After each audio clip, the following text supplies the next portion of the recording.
right? Everybody's a prisoner of the model.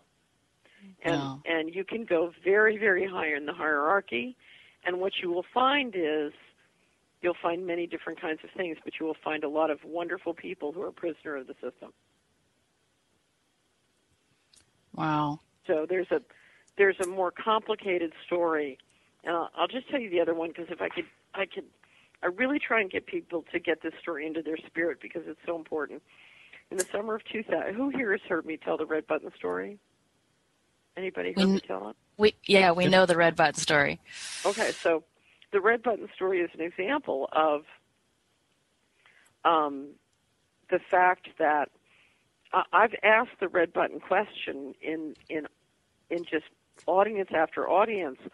I was up in Pioneers in Alaska. Only 50% of the audience would push the button at Pioneers.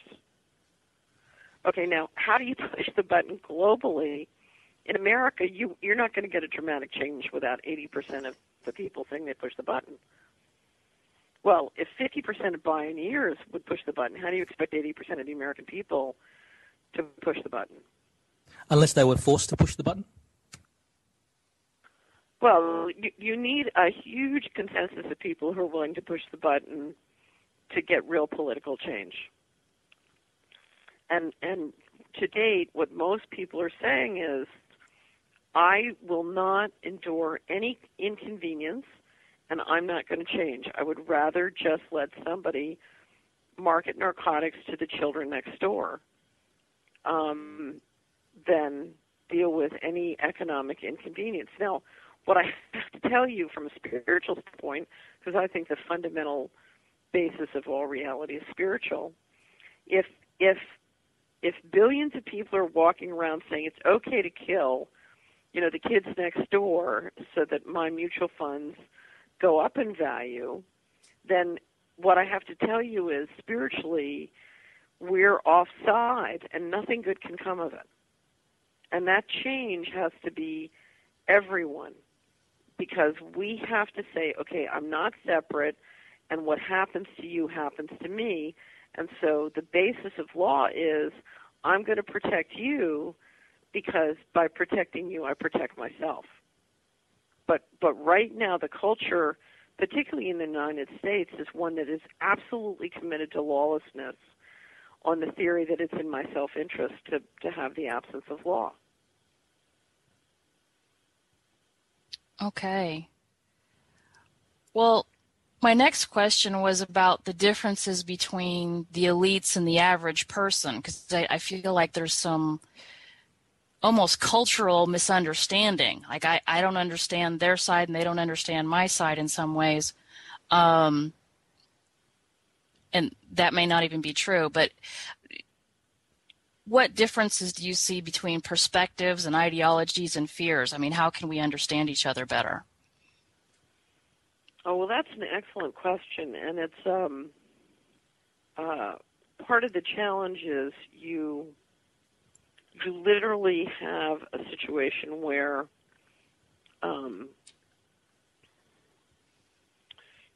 people can't fathom life outside of their own individual stream, whatever that stream is.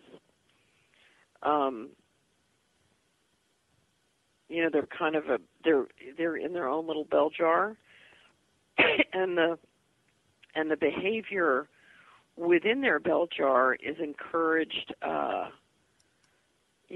Is really psychotic. One of my favorite books for understanding the current environment is Political Ponerology, which talks about the ability of some people who are literally, it basically it posits that about 5% of the people born have an attitude and approach towards life which is essentially psychotic and lacks empathy for other people.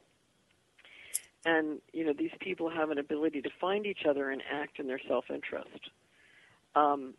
Part of the challenge is that most people can't fathom, the non-psychotic people can't fathom that the psychotic people are really psychotic and they're really doing what they're doing. And so part of what has to happen is they have to be able to fathom it. And so part of what you see going in society is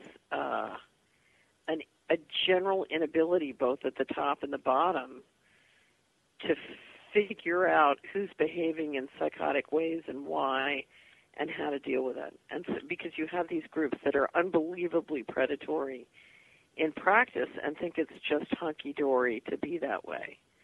And so one of the things that is tremendously needed is an ability and willingness of lots of people to identify that and to shun it, to treat it as though it was socially unacceptable. If tomorrow we woke up and whether it was at the top or the bottom, non-human kind of behavior was identified and shunned, it would have a tremendous impact on what's going on. So part of it is that. I think in the short run, we're in a situation in many countries where so much money has been stolen, and now the way to continue the financings is simply to pull the rug out from under the middle class. That it's very, very hard to have a dialogue between the two groups unless there's a positive vision of how you can get from here to there. And so long as somebody has a plan to implement technology that is truly invasive and fascistic, I don't see how you can have a positive conversation other than to bring transparency. So step number one is to completely roll over the notion of attacking somebody for saying something outside the official reality. So let me give you an example. On the Solari report, we did 3 very in-depth looks at chemtrails. What is chemtrail? Why is it happening? Et cetera, et cetera, et cetera. And before I did those, I got lots of pushback from subscribers saying, if you do this, you'll never be socially acceptable again, and this will just brand you as a nut, and blah, blah, blah. Well, that's not what turned out at all. It turned out to be a phenomenally successful series, very, very useful to the subscribers in very practical ways, from, how they approach preventative health to where they live, blah, blah, blah, blah, blah. So, in terms of my work as an investment advisor, incredibly pertinent to their lives and what I do and how I try and add value. So to me, the first step is we've got to strip away the veils and we've got to have a real conversation, because I can't hold you accountable whether you're at the top or the bottom unless, I can open up the map and we can talk about what in the world is really going on. And the reality is, if we have that conversation, then we have to come back to how, if you're Mr. Global, your hands are tied, which gets back to the question of, okay, well, who's really running around in those spaceships? Because that guy has technology that's so much more advanced than everybody else that he's being able to dictate what's going on. So to me, that's step one. And I would just mention, I'm kind of going on, so I apologize for that, but there's a documentary coming out on November 11th called Thrive, which I and many other people have been a part of, and it's a real effort to start a global conversation about what's really going on, and it's the first really high-quality production I've ever seen that will do that, and do it in many different languages globally, streaming through the Internet. So I would, if you go to my blog and do a search for Thrive, you'll pick up a link to their website. So I encourage you to take a look at it. Did that answer your question? Yeah, that was a wonderful answer. I thank you for all the transparency you've been providing, and really that's what we're trying to do with these interviews. So this is perfect. And I'll turn the next question over to Plain. Catherine, you've referred to GMO food and control of water as being possible methods for the powers that be to continue their control grid after the loss of petroleum as a control mechanism. And so how do you see the current state of GMOs and water resource concentration? And is it possible that a lot of petroleum is nearing the state where the powers that be can't prevent it from reaching the market, and thus they want to blow up the Middle East? I don't think they need to blow up the Middle East to control it. I think, I don't, if I had to guess, I would think, I think the peak oil theory is a bunch of bunk.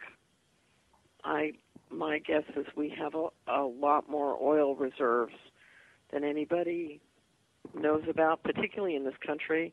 There's been a real effort to first exploit the oil reserves outside this country.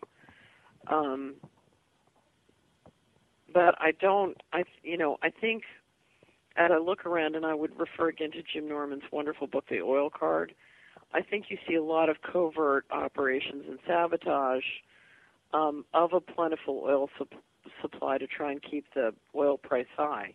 And I think one of the reasons the oil price is kept high is to try and checkmate China. So if you look at sort of the geopolitics between the United States, Russia, and China, we wanted we wanted the price low to bust the Russians in the 90s, but now we want the price high so that we can kind of checkmate the Chinese. And I think that Jim's hypothesis, which is what I just described, is pretty much dead on. I do think, for a variety of reasons, that oil will not suffice as the global currency or the asset backing a global currency, and that's why I think they're going to food. And to me, the most dangerous thing in the world is the patenting of life. And so genetically modified food is, to me, chilling, and the industrialization and control of agriculture is terrifying. And, literally, as of 10 years ago, you had about 2 to 3 billion small farmers on the planet. You wipe them out, and you're talking about genocide and social engineering on an unfathomable scale.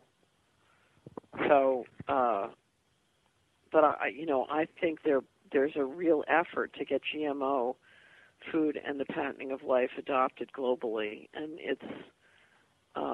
it really is the death of birth. Well, that's pretty frightening to contemplate.